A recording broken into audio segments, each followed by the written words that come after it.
আমি আজকের মাহফিল আল্লাহর নামে একটা কসম কেটে বলতে চাই, ওয়াল্লাহি আল্লাহর কসম করে আমি আপনাদের বলছি, আপনার জীবনের এমন কোন নেক আমল যদি থাকে যে আমলটা শুধুমাত্র কেবলমাত্র আপনি আল্লাহকে খুশি করার জন্য করেছিলেন, ওই নেক আমলের ওসিলা দিয়ে দোয়া করতে দেরি হবে, দোয়া কবুল হতে দেরি হবে। বিশ্বাস হয়? সন্দেহ লাগছে মনে? বিশ্বাস হয় সবার? এজন্য বিশ্বনবী বললেন যে দোয়া বাদ দিল তার সব বাদ।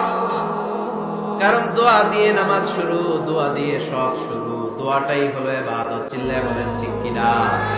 আর দোয়া সিলাহুল মুমিন, দোয়া হচ্ছে মুমিনের উইপন, অস্ত্র, মুমিনের বড় অস্ত্র।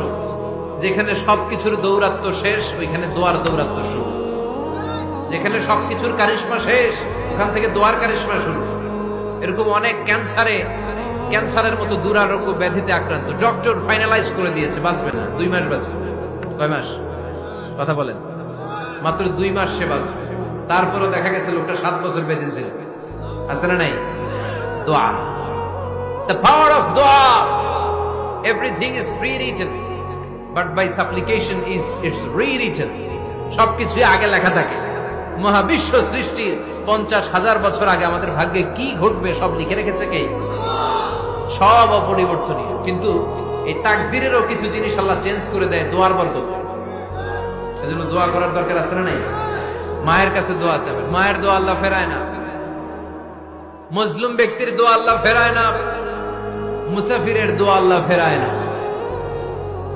যিনি রোজা রেখে দোয়া করেছেন তার দোয়া আল্লাহ ফেরায় না। বেশি বেশি আল্লাহর কাছে দোয়া করতে রাজি আছেন তো?